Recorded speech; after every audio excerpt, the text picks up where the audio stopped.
Notre prochaine activité, qui s'appelle la régulation continue, sans vouloir faire de jeu de mots, on continue dans cette voie-là. Donc, au terme de cette activité, les participants et les participantes devraient être en mesure de connaître différentes ressources destinées à l'enseignant ou à l'élève pour s'assurer d'une collecte de traces et de l'interprétation de celle-ci pour réaliser le bilan des apprentissages.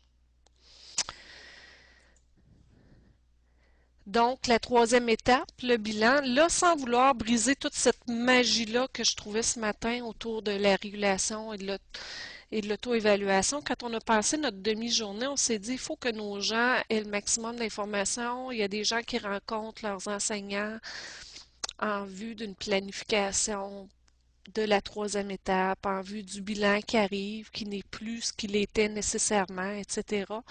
Et donc là, on se disait, ben, il y a peut-être du pouce à faire, un lien à faire, oui, avec l'auto-évaluation, la régulation, pour amener nos élèves vers l'atteinte des exigences des programmes d'études.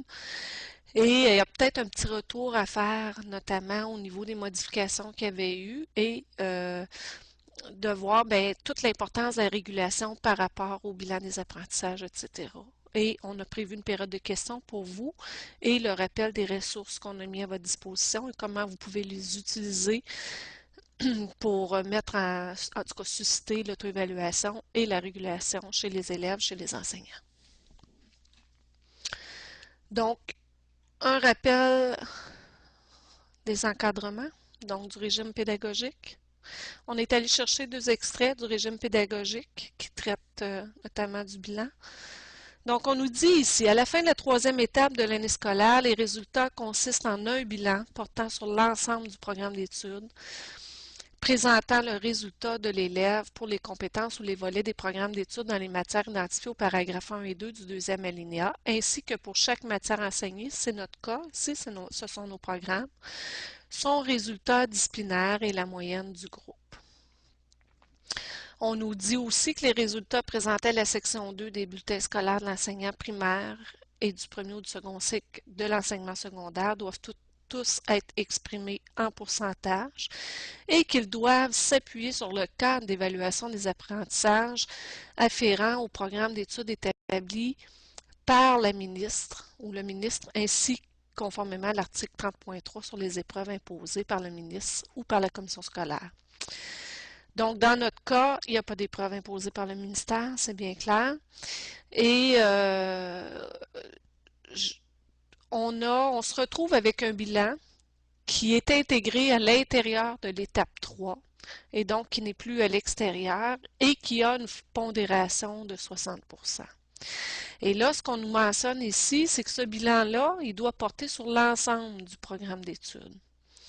Donc, c'est pour ça que tout à l'heure, on vous amenait vers tout l'aspect aussi de la régulation et de l'auto-évaluation, parce que ce sont des aspects qui sont intégrés dans notre programme d'études, qui sont importants. Donc, amener toute cette dimension-là et s'assurer d'avoir ces traces-là aussi pour être en mesure de bien faire le bilan des apprentissages des élèves. Et donc, comme les échelles ne sont plus prescriptives, mais qu'elles peuvent être utilisées comme étant des outils pour venir guider soit la planification, les exigences, etc. Mais notre résultat au moment du bilan devra nécessairement s'appuyer sur le cadre. Et c'est aussi pour ça qu'on est arrivé avec notre sujet au niveau de la régulation, parce que dans le cadre, on a quand même nos éléments favorisant la compréhension et nos critères eux-mêmes qui traitent de tout cet aspect-là. Donc, il faut déjà se questionner puis regarder qu'est-ce qu'on mettra en place pour aller voir si l'élève est en mesure d'ajuster sa démarche, de rendre sa mise en œuvre d'une démarche efficace, comment il l'aura fait, quel sera le processus, etc. Donc, voilà pour le régime pédagogique. Je vous présente aussi l'instruction annuelle. Je vous le présente parce qu'il y avait eu des précisions qui avaient été ajoutées et des précisions aux précisions. Ça ne sera pas long, elle se charge de mon côté. Je ne sais pas si vous voulez. Elle est accessible chez vous. Ça ne sera pas long.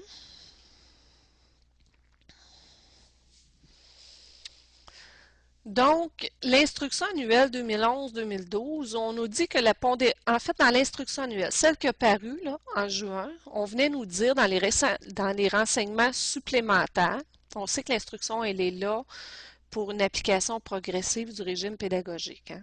Donc, pour 2011-2012, on nous disait que la pondération établie pour la troisième étape, 60%, concerne les évaluations des apprentissages que l'enseignant ou l'enseignante a réalisés depuis la fin de la deuxième étape. Elle peut également inclure, le cas échéant, les évaluations réalisées en fin d'année scolaire qui couvrent la matière de toute l'année. Donc ici, c'est ajouté une autre précision à cet élément-là, qui a été aussi envoyé dans les milieux parce que les gens réagissaient beaucoup. Et là, il y a une précision qui a été ajoutée qui dit bien, la pondération établie pour la troisième étape concerne principalement les évaluations des apprentissages de l'enseignant ou l'enseignante à réaliser depuis la fin de la deuxième étape. Et là, ce qui est important de venir voir ici, c'est le mot principalement. Principalement, ça ne veut pas dire nécessairement. Donc, oui, on pourrait avoir recours à des traces. Puis moi, je dis ici toujours, je ne parle pas de résultats de notes, mais beaucoup de traces ici qui vont nous permettre de justement aller voir toute cette progression-là et de comparer une planification à une autre, une analyse à une autre, un ajustement, comparer une démarche à une autre et pouvoir venir justement dire, ben cet élève-là répond aux exigences très bien, plus ou moins bien, etc. Les exigences qui ont été établies par l'enseignant, planifiées par l'enseignant et qui sont établies en fonction des attentes des programmes. Donc, c'est une précision, puis je trouvais ça important de vous la donner, cette petite précision-là, ici, parce que je ne sais jamais jusqu'à quel point cette information-là est descendue dans les milieux scolaires. Donc, on avait l'instruction annuelle qui était beaucoup plus restrictive, qui nous restreignait uniquement aux évaluations de la fin de la deuxième étape, puis de la troisième étape. Et on vient ajouter une autre précision à une précision qui vient moins restreindre, en tout cas, la collecte de traces, la sélection de traces.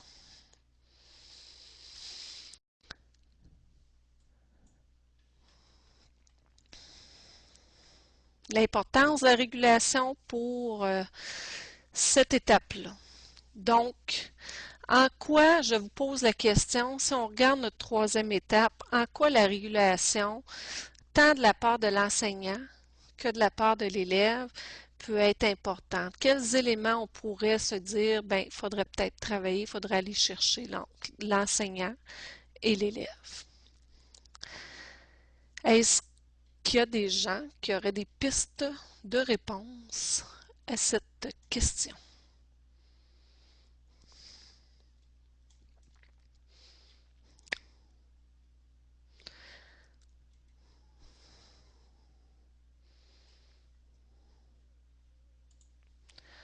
Donc, l'importance pour l'enseignant, c'est peut-être d'aller couvrir, regarder, analyser sa planification, réguler, aller voir ce qu'il doit mettre en place pour s'assurer d'avoir toutes les informations nécessaires pour être en mesure de réaliser le bilan de son d'apprentissage de ses élèves.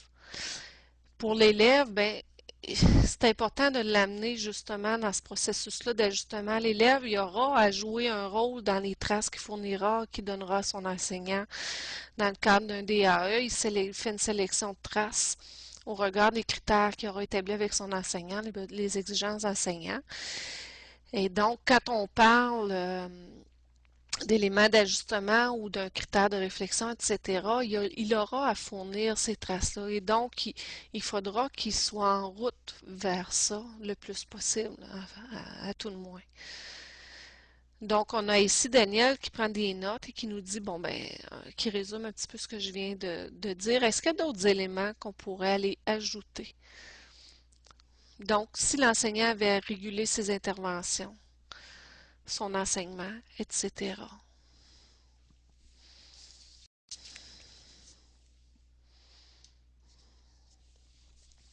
C'est de faire des liens avec le cadre, le ramener ramener vers peut-être la grille aussi d'évaluation nécessairement qu'il aura. Donc, pour réguler tout son enseignement, et la même chose pour l'élève, le ramener aux critères de sélection, aux critères de réalisation qui sont toujours en lien avec l'évaluation aussi de l'enseignant. L'enseignant sait où il doit amener ses élèves, où il souhaite les amener.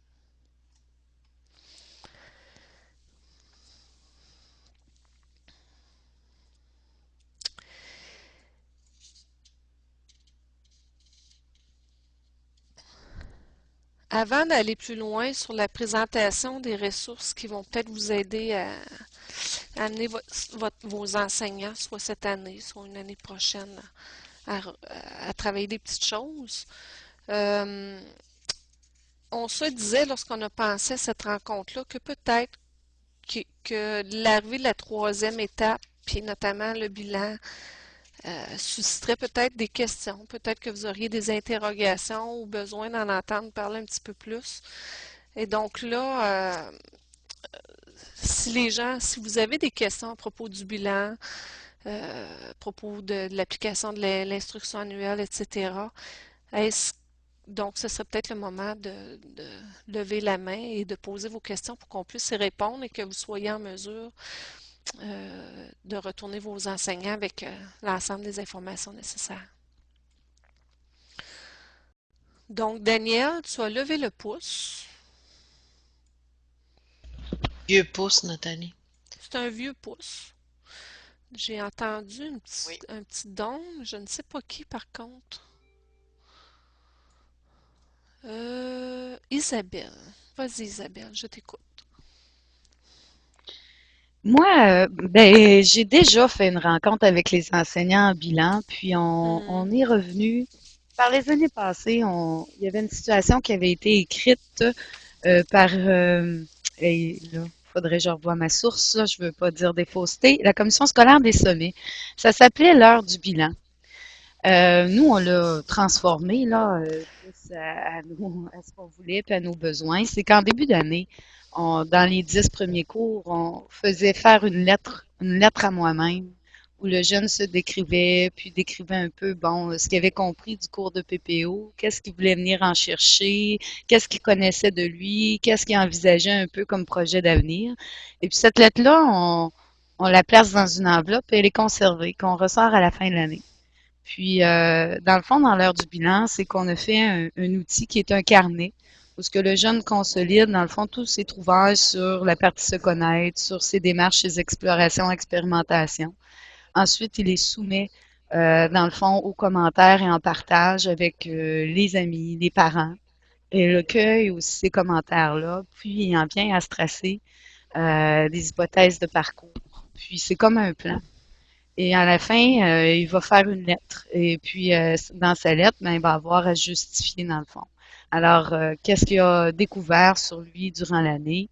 Qu'est-ce qu'il a découvert en tant que métier qui l'intéresse? Est-ce qu'il y en a un de ceux-là qui l'intéresse plus? Ça va être quoi le...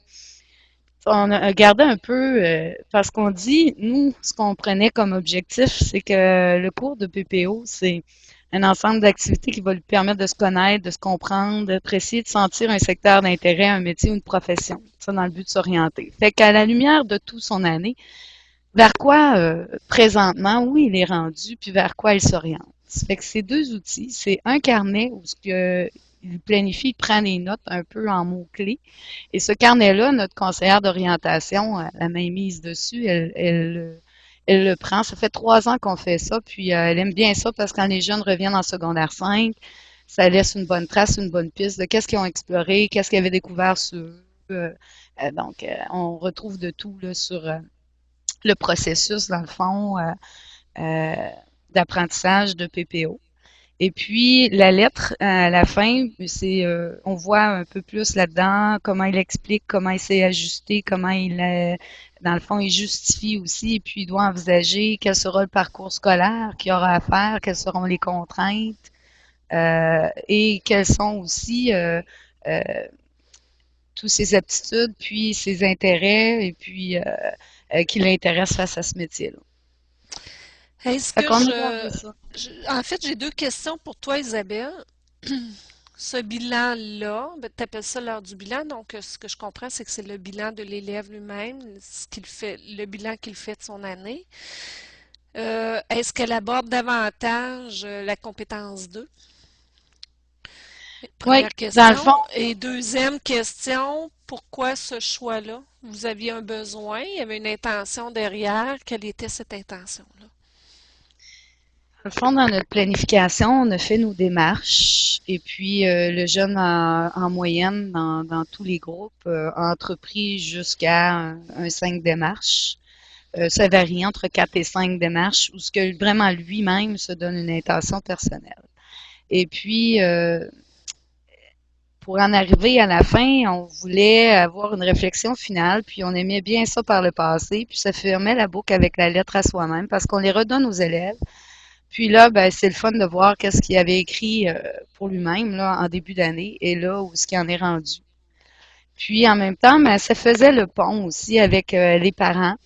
Euh, et puis dire, bon, ben, regarde, ça n'a pas été c'était une année où ce qu'il s'est cherché aussi, puis qu'il a commencé dans bien souvent les discussions, puis la notion de motivation et d'engagement de l'élève, des fois aussi, on va la chercher par le biais des parents, en partageant avec les parents. Les parents aiment bien ça, voir quel est son intérêt, puis vers quel métier, tout ça. Puis ça apporte des belles discussions. Donc, à la fin, il ramasse tout ça, puis en même temps, il va faire un tour aussi dans tout son cartable cueillir les traces qu'il juge les plus pertinentes, c'est les plus parlantes envers lui, puis envers le but. Nous, on prenait comme le PPO, dans le fond, qui était un but ultime, à la lumière de tout ce que tu as exploré, adapte, quelle serait pour toi une hypothèse de projet d'avenir.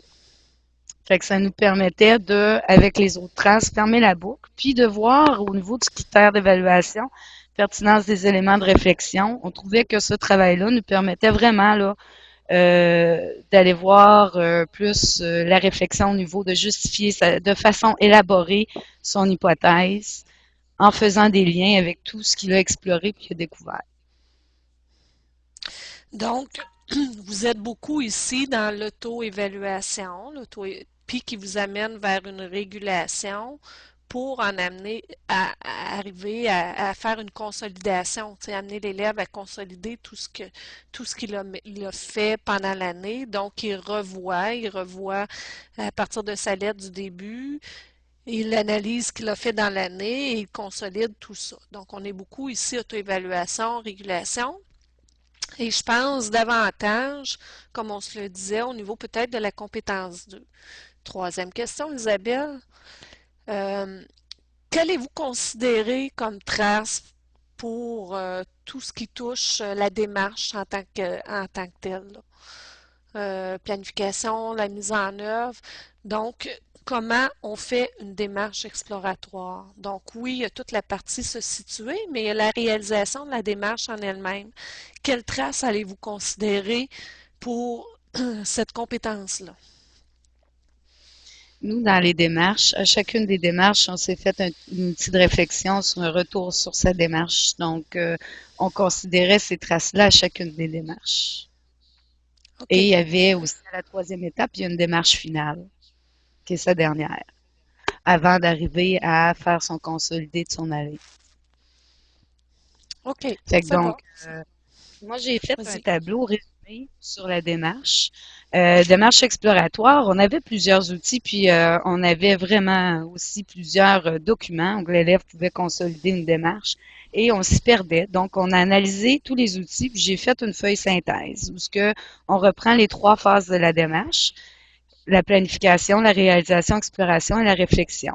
Et on s'est fait des outils, puis on s'est dit, c'est impossible d'avoir un seul document de démarche qui aurait tout ça dedans parce que ça dépend aussi de l'intention de la démarche. Alors, on s'est fait des outils de réflexion pour la planification, en termes de réalisation, exploration et réflexion. Puis là, tranquillement, on s'en va. Bon, j'ai une enseignante qui, elle, travaille beaucoup plus par informatique, puis on a jumelé même, ils ont jumelé dans leur cours de PPO deux cours qui est vraiment juste de travailler sur l'outil informatique et apprendre. Là. Donc, ils ont voulu réinsérer un petit peu là, anciennement ce qui se donnait des cours d'informatique. Et là, on travaille un peu en format formulaire. Fait que à OK. chacune, on a essayé d'intégrer à chacune des actions une réflexion. Et là, ce qu'on joue Et ensemble, c'est la réflexion sur l'ensemble. quel rôle joue l'élève dans cette sélection de traces-là? Est-ce que vous lui faites jouer un rôle particulier, à savoir, ben, toi, là, Joachim, tu as, pendant ton année, réalisé plusieurs démarches et en quoi qu'est-ce que tu peux me donner comme information qui me dit que maintenant, là, on peut dire que tu réponds aux exigences, aux attentes du programme, mettons, au niveau de la planification, ou de la mise en œuvre. Quel rôle joue l'élève dans la notion de faire la preuve qu'il a atteint ces exigences-là, qu'il fait un choix de trace et qui vous les propose, vous les soumet dans son dossier d'apprentissage? Donc, on revient beaucoup au niveau de la sélection, le rôle de l'élève, le rôle de l'enseignant, les exigences que l'enseignant aura, puis les preuves, les preuves d'apprentissage que l'élève joue. Est-ce que vous lui avez donné un rôle particulier ici? Donc, un rôle On lui, d'analyse, puis ouais, c'est ça. Dans le fond, on a ajouté là, aux éléments déjà mentionnés, il a à faire une évaluation de ses attitudes et ses stratégies aussi. On a gardé des anciennes grilles qu'on aimait, qui faisaient un retour sur euh, les stratégies que tu as utilisées à travers tes démarches. Donc, les démarches, vu qu'il y en a 4 et 5, on les place, mais on lui fait regarder quelles sont les stratégies que tu as utilisées. Alors, est-ce que tu as... Et là, sont listées. C'était une feuille qui avait déjà été faite aussi par la Commission scolaire des sommets là, en 2005-2006, qui reprenait quelles sont les stratégies exploratoires que tu as utilisées. Laquelle tu as utilisée plus toujours, parfois, rarement. La stratégie métacognitive et de communication. Puis sont listées en énoncé, je me suis inspirée de... Et puis, il nous mentionne, on lui pose aussi des questions sur pourquoi. Dans le fond, tu as toujours utilisé cette stratégie-là. Crois-tu que tu aurais dû utiliser d'autres stratégies? Et on parle aussi, il y a une auto-évaluation et c'est co-évaluation. Là. Il s'évalue sur ses méthodes de travail, dans le sens de l'organisation de son travail, de la responsabilité en lien avec son projet, sa persévérance, puis son autonomie aussi, son initiative là-dedans. Il y a une place pour pouvoir mettre des commentaires, feedback, dans le fond, autant de lui, de l'enseignante ou d'un autre. donc, pour fermer la boucle sur ton intervention, Isabelle, ce que je constate, c'est que déjà, au niveau du bilan, à ce moment-ci de l'année, vous êtes dans ce processus-là d'auto-évaluation, d'analyse, etc. Et, ben, la régulation peut-être dans un but de consolidation, peut-être dans un but de réinvestissement plus tard en quatrième secondaire, cinquième secondaire, je ne sais pas. Mais Oui, c'est ben, déjà quelque chose qui est enclenché là, mais qui serait peut-être, si je comprends bien, de par tes interventions précédentes, peut-être à mettre en place aussi plus tôt, ce qui faciliterait peut-être cette étape-là. il y en a de fait, c'est comme je dis, à chacune des activités, à chacune des Mhm. démarches. Mais les enseignants, ils aimaient le fait, là, c'est pas commencé, je veux dire, les enseignants et moi, on s'est rencontrés, on a ajusté nos outils. Et puis, eux, rendus en juin, le jeune, tu sais, mai-juin, le jeune n'a plus le goût de démarrer de nouvelles démarches. Alors là, et puis, il y avait le goût, pas juste le goût, mais je veux dire, il y avait aussi le besoin, avec conseiller d'orientation, euh, d'avoir une trace de ça qui soit conservée. Alors, en même temps, bon, et vu que c'était à chaque activité une réflexion, c'était la manière de coudre aussi toutes les choses ensemble, puis de dire à la fin de l'année, quelle serait pour toi, là, vraiment. On a gardé l'esprit d'hypothèse, puis dire, bon, ben, à la lumière de ton secondaire 3 maintenant, c'est ça, et puis en secondaire 4 5 ça va être quoi à garder en tête si tu veux arriver à ce but-là. Il y a la possibilité aussi pour lui de peut-être reprendre un cours de PPO ou d'Explo. Il y a un outil qui est laissé au conseiller d'orientation. Puis les gens souhaitaient continuer dans cet esprit-là, de ramasser quelque chose, puis que l'année n'est pas finie. Puis oui, on a terminé nos démarches, mais qu'est-ce que tu en retires? Moi, c'est mon OK. intervention un peu pour la partager, puis voir aussi est-ce que les gens ont continué dans quelque chose. Est-ce que puis en même temps, ce qu'on trouvait dur, c'est que oui, bon, on a cumulé des démarches, mais c'est sûr que cette action-là, qui s'entreprend vers la fin mai, puis les derniers jours de juin, ça devient que un gros consolidé, mais qui va que vers un critère final là, qui est le critère 3 là, de pertinence des éléments de réflexion.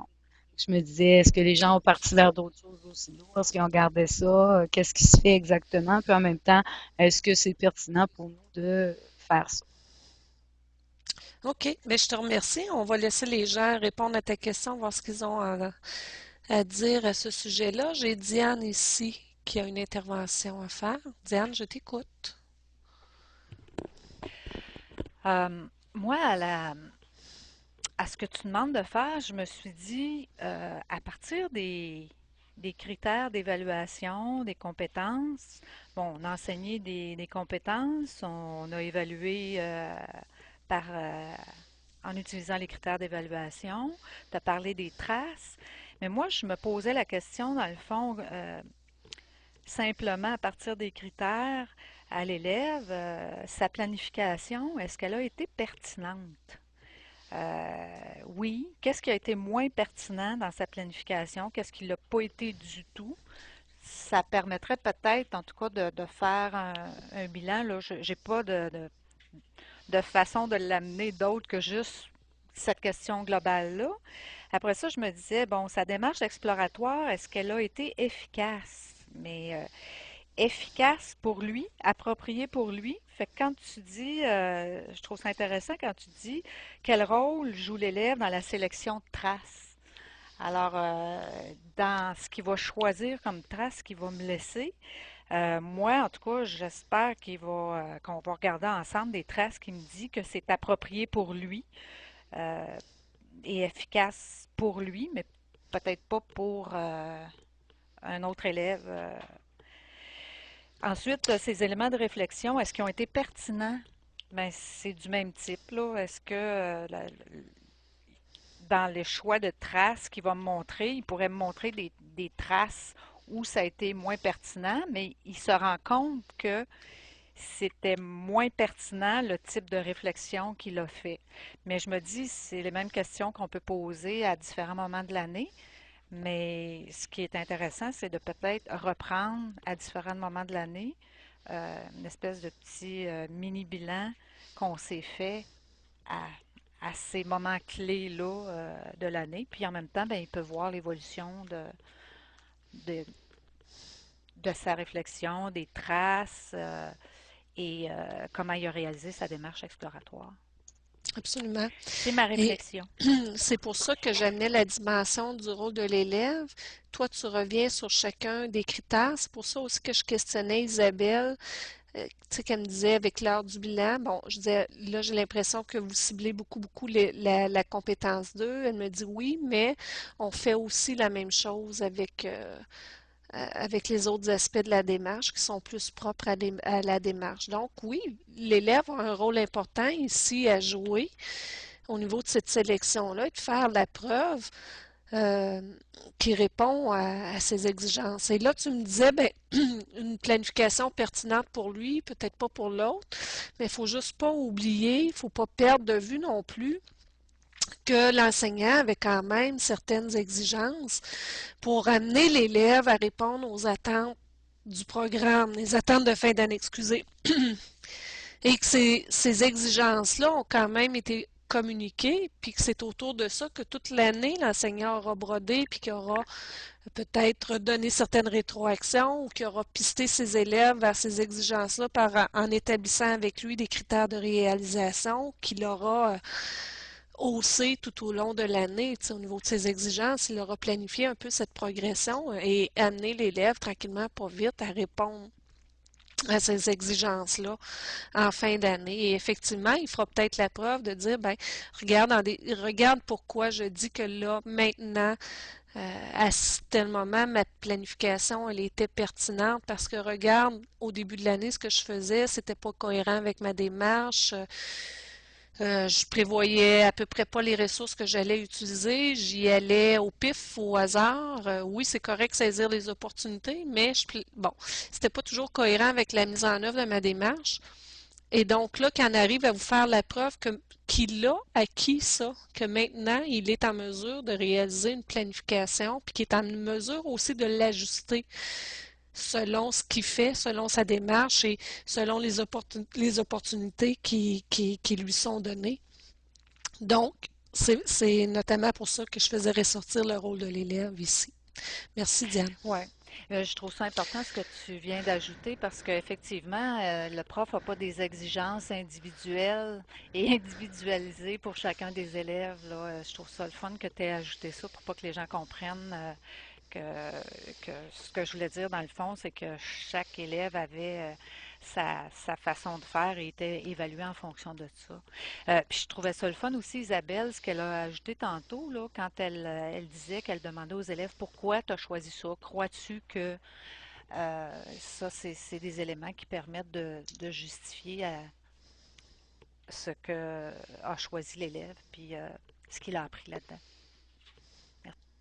Effectivement. Donc, les modalités de faire ce retour-là, oui, par écrit, puis il y a peut-être un besoin parfois pour certains élèves d'aller chercher de l'information supplémentaire par un questionnement, par l'entrevue, dans des cas où l'information sort peut-être pas, là, aussi. Ou des élèves qui ont plus de difficultés à l'écrit, qu'on aille ailleurs chercher d'autres modalités, c'est aussi possible. Ce qui est important, c'est d'avoir l'information, qu'il soit en mesure, lui, de nous en parler en tout cas. D'autres interventions?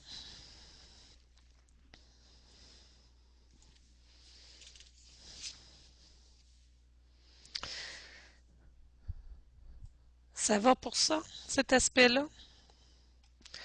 Vous savez que si jamais il y avait des questionnements, des interrogations, quant à la troisième étape, le bilan, puis vous pouvez toujours nous contacter, hein, ça va nous faire plaisir d'y répondre. Diane, je t'écoute. Moi, je suis pas sûre d'avoir compris la nuance concernant l'instruction. Est-ce que je suis la seule? Si oui, Je vais y revenir. non, mais je vais communiquer avec toi directement, mais Vas-y, je pose ta suis pas question. sûre d'avoir, non, mais je suis pas sûre d'avoir compris la nuance par rapport au fait de ce qu'il y avait avant et du fait que maintenant on parle de principalement. Bon, je retourne au régime. Le régime, il dit, lui, tout ce qu'il disait, c'est qu'à la fin de la troisième étape de l'année scolaire, les résultats consistent en un bilan portant sur l'ensemble du programme d'études. OK? Donc, on ne venait pas préciser de quelles évaluations on devait tenir compte, etc. Dans le cas de nos programmes, ça pose peut-être moins de problèmes. Dans le cas, par exemple, en maths, en français, ben là, il y avait eu beaucoup de remontées à savoir, ben là, est-ce que ça veut dire qu'un résultat de l'étape 1 pourrait être calculé deux fois, tu sais, dans le résultat de la fin de l'année? Parce qu'on ne vient pas préciser de quelles évaluations il s'agit. Donc, les remontées qu'il y avait, c'est qu'on nous disait, bon, on ne voudrait pas qu'un élève soit doublement pénalisé parce qu'on a considéré deux fois un même résultat à une situation d'évaluation. Dans notre cas, nous, on le voit beaucoup plus en termes de comparaison, de pouvoir témoigner des apprentissages des élèves et de pouvoir dire, ben oui, il a atteint les exigences, il est parti de là, j'ai mis ceci en place avec lui et il a progressé, il en arrive là. Beaucoup plus qu'en termes de compilation de notes, dans notre cas, dans nos programmes. Mais dans certains autres programmes, c'était moins le cas. Donc, est arrivée l'instruction annuelle, la première version qui est sortie en juin, où là, il y a eu un renseignement supplémentaire qui est venu s'ajouter, où là, on venait dire, ben, c'est surtout les étapes réalisées depuis la fin de la deuxième étape, donc à partir de la mi-mars, fin mars, et dans le cas échéant, s'il s'agit d'une épreuve ou d'une évaluation qui est réalisée en fin d'année puis qui couvre l'ensemble de l'année. Donc, là est arrivé d'autres montées parce que là, ici, c'était très restrictif. Je pense à l'éducation physique, à la santé notamment, où on peut une étape sont en piscine, l'autre étape en athlétisme, etc., ça devenait difficilement applicable. Et là, ben, une nouvelle précision a été ajoutée qui vient dire, ben, qui revient finalement à ce qu'il y a dans le régime pédagogique, où on nous dit que ça concerne principalement les évaluations des apprentissages que l'enseignant ou l'enseignante a réalisés depuis la fin de l'étape. Donc, ça laisse une latitude, soit selon la discipline, la planification de l'enseignant, à aller faire le choix des évaluations. Si je vous la donne là, c'était pas pour amener une confusion, c'est que je ne savais pas si l'information s'était rendue ou si il y avait déjà confusion, parce que des fois, à vouloir rendre plus précis quelque chose, on le rend encore plus confus. Donc là, on est parti du régime à l'instruction et on revient à ce qu'il y a au régime. Donc, des fois, on a le don de rendre compliqué quelque chose qui peut être simple. Diane, est-ce que je réponds à ta question? Tout à fait. Merci.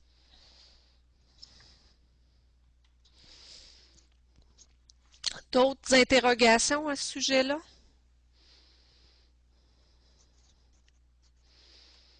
Ça va? OK, donc on a parlé d'auto-évaluation, de régulation, on a parlé que la troisième étape, l'élève va sélectionner des traces qui vont faire la preuve d'apprentissage à la fois de la réalisation de la démarche, donc sa planification, sa mise en œuvre, etc., que de la compétence 2, que de se situer au regard de l'orientation. Donc, on a amené l'élève à faire cette sélection de traces-là. Et l'enseignant de s'assurer qu'il y aura toutes les traces pertinentes, suffisantes et représentatives de tous ces apprentissages. Je vous rappelle qu'on a plusieurs ressources qui peuvent vous guider dans cette planification-là de la troisième étape et de ce qui sera mis en place au niveau de la troisième étape, dont un outil de planification, la grille d'interprétation, la liste de vérification, les organisateurs graphiques qu'on vous a plus ou moins parlé encore jusqu'à ce moment, à ce moment-ci, mais bon, qui sont aussi des ressources. Je vais vous laisser Danielle faire ce petit bout-là avec vous, présenter chacune des ressources et voir comment elles peuvent vous donner des pistes de travail, des éléments, en tout cas des prises pour planifier cette troisième étape-là et cette sélection de traces-là, qui répondent aux encadrements, aux articles du régime pédagogique, donc au bilan. Danielle, je te cède la parole. Merci. Je vais faire rapidement. Donc, s'il y a des questions, peut-être à la fin, ou vous pouvez toujours me rejoindre là, par courriel, Skype. Toutes les ressources sont disponibles dans l'article. Naturellement, elles sont dans le blog, mais dans l'article de la journée d'aujourd'hui, elles sont présentées en plus là, de la même façon que vous le voyez sur la diapo VIA, mais avec des liens cliquables. Pour l'outil de planification, on vous l'avait déjà présenté, il y a eu des améliorations à l'outil juste dans le sens là, mise en page, orthographe, des choses comme ça. Mais n'oubliez pas que l'outil de planification, il peut être utilisé à longueur d'année, mais aussi, si on regarde les exigences, ben, quelles sont les exigences que l'enseignant va aller mettre pour la troisième étape, pour la fin de l'année. C'est une façon aussi, quand on parlait de monotonie répétitive tantôt, ben, si on cible différentes exigences, normalement, ben, l'élève ne devrait pas toujours nous faire les mêmes choses. J'y vais assez rapidement. La grille d'interprétation, il y a aussi une nouvelle version déposée. Pas de gros changements, là. Je vous dirais, j'avais écrit ajuste peu ou pas, puis là, la révision nous fait mettre ajuste peu ou n'ajuste pas. Fait que ça change pas une grille comme telle que celle que vous avez utilisée. Sylvaine avait mis dans les attentes là, qu'elle voulait partager, je ne sais pas si on aura le temps, mais à tout le moins, si vous avez utilisé, vous savez qu'on a un formulaire qu'on souhaiterait que vous remplissiez pour nous donner des commentaires sur cette grille.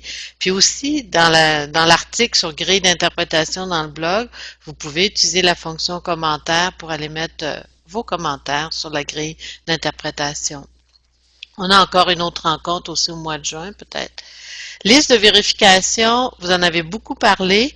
Le 15 février dernier, on avait un autre comité sur les rencontres virtuelles et on a produit de nouvelles listes pour tout ce qui concerne les publications web.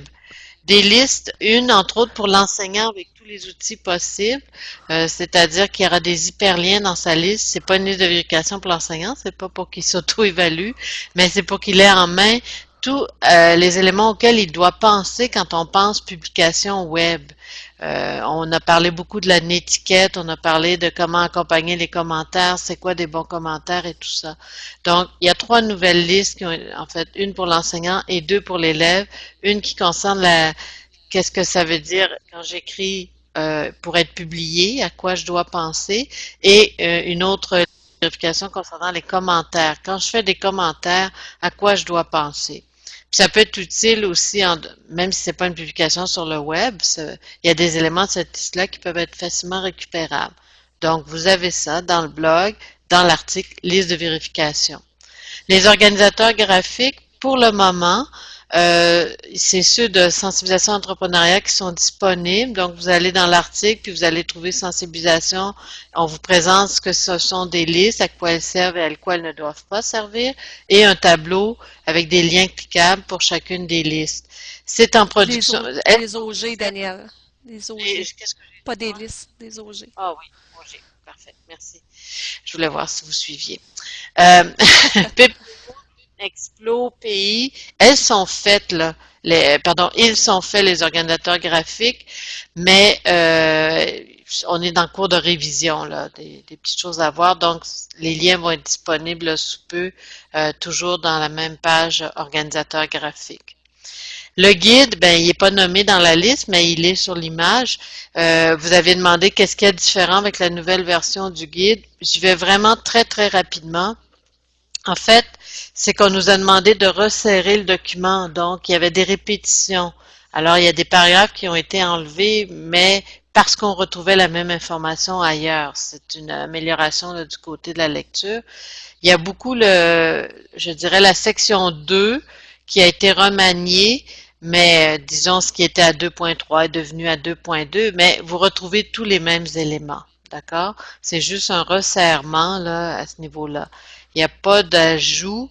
Puis il y a pas, non, je pense qu'à part les répétitions, pas grand-chose qui a été supprimé. Puis des trucs de révision orthographique, de sens, etc. Nathalie, y avait-tu d'autres gros changements dans le guide? Non, c'est juste de dire que c'est pas le contenu, c'est vraiment Ouais. la forme, la structure du texte qui a été revue, c'est tout. Quant au contenu, ce qui s'en dégage comme information, tout est là. C'est beaucoup plus d'ordre, structure de texte et révision linguistique. C'est à peu près tout ce qu'on y retrouve comme modification. Donc, peu importe que vous travaillez avec cette version-là ou la nouvelle, les pistes de travail, la philosophie qu'il y a derrière le guide est toujours la même.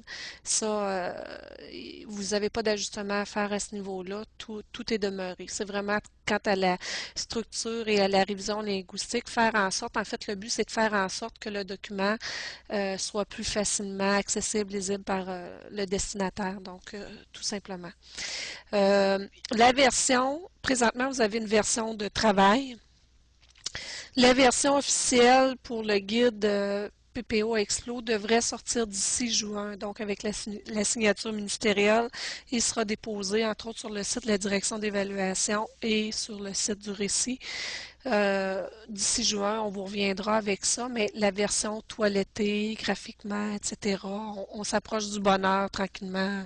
Je dis bien tranquillement, pas vite. Tout doucement, mais sûrement. Il y a un an, on dit Euh, les mêmes paroles et on les Autre chose, oui, ce que j'aurais peut-être ajouté avant de prendre l'intervention de Diane, on est toujours dans un but d'auto-évaluation, de régulation, tant avec la posture de l'enseignant que la posture de l'élève. N'oubliez pas que les outils d'évaluation, la grille, tout ça, sont d'excellents outils pour venir guider la régulation posture enseignant, donc la régulation de son enseignant, de son enseignement, de ce qu'il doit mettre en place. Ce sont des outils qui amènent cette progression-là et qui amènent cette planification de la mise en place de pratiques, etc. Donc, la grille d'interprétation, elle est ventilée de cette façon-là aussi pour amener cela. Et la même chose pour l'outil et les listes. Ben, vous avez des listes qui sont déjà complétées, mais vous en avez aussi des vierges, donc qui vous permettent de peut-être aller plus loin avec vos élèves selon ce que les enseignants auront planifié. Donc, tout ça, en fait, c'est votre filet. Le filet de l'accompagnateur, le filet de l'enseignant, etc. Diane, je prends ton intervention.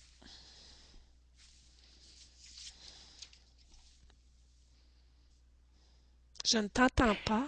Non, je cherchais mon micro. Euh, Ça va. Dans le document d'aujourd'hui, à la partie 2, c'est marqué, parce que je l'ai cherché, c'est marqué du côté du guide DAE, guide section 2.5, dans la Oui. tâche que vous nous avez demandé de faire. Puis je l'ai cherché le 2.5, puis il n'existe pas. Ça veut dire que Oui, dans la attends un petit nouvelle peu. version, il va là. Ouais, ouais, c'est ça. Mais il se retrouve, le tableau se retrouve dans l'ancienne version, mais peut-être pas la section 2.5 là. OK. Mais il est là. Comme je vous disais, c'est vraiment Vérifier, une restructuration du document. Pardon, Daniel? je viens de vérifier, puis dans la nouvelle version, c'est vraiment 2.5. Le titre, c'est Réflexion. C'est dans la Oui, mais section c'est parce que Réflexion. Diane est là, l'ancienne version, donc elle Oui. cherchait la section 2.5, puis elle ne l'a pas sous les yeux. Mais il est là, le tableau là, avec lequel on a travaillé se retrouve dans l'ancienne version aussi. Là, OK. je Parce ne que moi, saurais j'ai te la dire quelle version page, je ne l'ai pas sous. préliminaire. Oui, OK, j'ai la il version est là. préliminaire non révisée septembre 2011. OK. Oui, il s'y retrouve. Il est encore là. Oui, tout à fait, je le vois là. C'est juste que là, je ne l'ai pas OK. sous les yeux. Je ne peux pas te donner la page Non, exacte. c'est la page 18, mais OK. c'est juste parce que je regardais l'index puis il n'y avait pas de 2.5. C'est pour Oui, ça que je c'est me disais ça. que non, j'ai-tu une mauvaise version. Merci. OK. D'autres interventions? Daniel, tout à l'heure, tu faisais mention que Sylviane avait déjà donné dans les attentes une possibilité de partager son expérience, en fait, ce qu'elle a fait avec ses enseignants au niveau de la grille. Il est 42. Je pense qu'on aura un petit peu de temps à accorder à Sylviane pour qu'elle puisse faire son intervention à ce niveau-là. C'est toujours riche d'entendre une personne qui l'a présenté, qui a travaillé avec. Pour les autres CP qui retourneront vers leurs enseignants, ben, j'imagine que ça va être riche pour eux. Donc, Sylvaine, je vais te céder la parole. Je vais te laisser du temps pour faire cette intervention-là que je considère comme étant précieuse. Dans le fond, Nathalie, je voulais aussi échanger avec mes autres collègues pour voir ceux qui l'avaient présenté, quelles avaient été la réaction des enseignants. Moi, mon intention, j'ai rencontré mes enseignants de PPO le 16 mars dernier. Et il y avait aussi la présentation de la situation d'évaluation de fin d'année. Il y avait aussi le retour sur depuis la dernière rencontre, les expérimentations qui avaient été faites. Et quand je suis arrivée aux grilles, parce que nous, on en avait produites aussi des grilles l'année dernière, puis que j'ai voulu les amener à regarder la vôtre, la grille d'interprétation, puis celle qu'on avait pour la troisième étape, et de réfléchir sur dans le fond, les avantages et les inconvénients pour chacune d'entre elles. Disons que ils n'ont pas été très enthousiastes dans ma proposition d'activité. Ils ont plutôt été vers des commentaires à haute voix plutôt que de l'exercice que j'avais préparé. Et ils trouvaient votre grille d'interprétation très intéressante parce que tout était présent, c'est-à-dire sur une seule page. C'était beaucoup plus allégé que ce que j'avais travaillé avec des enseignants en juin et en août dernier, grâce aussi à l'aide de Daniel. Ils trouvaient ça intéressant qu'il y ait des mots qui soient en caractère gras pour relever les niveaux là, par exemple, quand on parle que l'élève travaille avec plus d'autonomie, que c'était vraiment, on voyait l'accent qui était mis pour distinguer les comportements observables. Il était même capable, tu vois, là, il y avait des petits carrés capables de cocher. Fait que, finalement, chez nous, je te dirais que ça a été un succès bœuf comparativement à ce que peut-être quand ils regardaient la grille qu'on avait précédemment faite ensemble, ils trouvaient que celle-là était vraiment intéressante. Fait que je tenais à vous le dire, mais j'aimerais aussi entendre mes collègues parce que je sais que Sophie Rainville n'est pas là ce matin, là, mais qu'elle l'a fait aussi cet exercice-là avec ses enseignants. Fait que s'il y a d'autres commentaires, j'aimerais ça les entendre. Juste préciser avant de prendre les autres commentaires, parce que le début de ton intervention, tu disais qu'il n'était pas très enthousiaste à l'idée de regarder c'était de cette grille-là dont tu parles, puis que finalement, ils en étaient contents. Est-ce que c'est bien ce que je comprends de ton intervention? Non, c'est que j'avais un petit exercice qui accompagnait, dans le fond, un travail de réflexion qui accompagnait Ah, le fait de OK. comparer les deux grilles et ça, il n'était pas enthousiaste à le faire du tout. Ah, OK, OK, je comprends. Donc, la grille, comme elle est là présentement, elle répond à des besoins. Elle est facile d'utilisation. Ce serait intéressant, Sylvaine, euh, qu'en fin d'année, si jamais tu as le retour de tes enseignants, là, de nous revenir avec l'évaluation qu'ils en font, notamment est-ce qu'elles permettent bien discriminer un élève puis un autre dans ses résultats, de vraiment aller chercher la performance de l'élève, etc., de la dégager. Donc, finalement, est-ce qu'elle est valide dans les tâches qu'on propose aux élèves? Est-ce qu'elles permettent de bien évaluer? Je vais faire l'exercice, puis je vais vous revenir là-dessus au mois de juin. La seule chose que je me demande, là, parce que vraiment, les listes de vérification ont été tellement populaires chez nous que j'ai eu comme l'impression, parce qu'on les a aménagées selon, les enseignants les aménagent selon les tâches qu'ils proposent aux élèves, que, comment je pourrais dire, c'est comme si ils s'en servaient comme outil d'évaluation aussi. Ouais. Et que les portraits d'élèves avaient. Fait que là, je vais voir comment ils vont travailler pour, dans le fond, l'évaluation finale, là, le bilan de fin d'année. Mais garde, c'est une première année, Sylvaine, ta prise et peut-être lorsque tu accompagneras tes enseignants au niveau de l'auto-évaluation puis de la régulation, de venir recadrer l'outil, c'est peut-être là que tu pourras le faire dans une prochaine année, tu vois. Excellente idée. D'autres interventions, est-ce qu'il y en a qui ont utilisé, qui ont travaillé avec la grille et qui souhaiteraient intervenir ou qui auraient des questions à formuler à Sylvaine? Isabelle. Est-ce que mon micro fonctionne? Oui, ça va. OK. Je me rends compte, je l'avais laissé ouvert. Je suis désolée. Quand j'ai été tranquille. Euh, j'ai j'ai fait la même chose. Moi, j'ai présenté la grille le 27 janvier aux enseignants et j'avais bien aimé vos traces d'élèves, donc j'avais sélectionné pour monter un portfolio fictif et on a donc testé la grille à partir de traces et ils avaient apporté aussi leur portfolio parce que là, je savais pas si c'est toujours un risque à prendre. Des fois, ils apportent pas leurs outils. Alors, je m'étais préparé un petit portfolio fictif. On s'est amusé à regarder les traces et voir à quels critères et comment on pourrait situer l'élève sur l'échelle ABCD. Ils ont adoré le fait aussi qu'on n'ait qu'une seule grille pour toute l'année et que c'était possible de Oui. mesurer ces différents outils sur la même toute l'année et que ça devenait aussi plus simple pour que l'élève se familiarise avec les attentes et les critères, puis d'arriver à développer ça chez lui.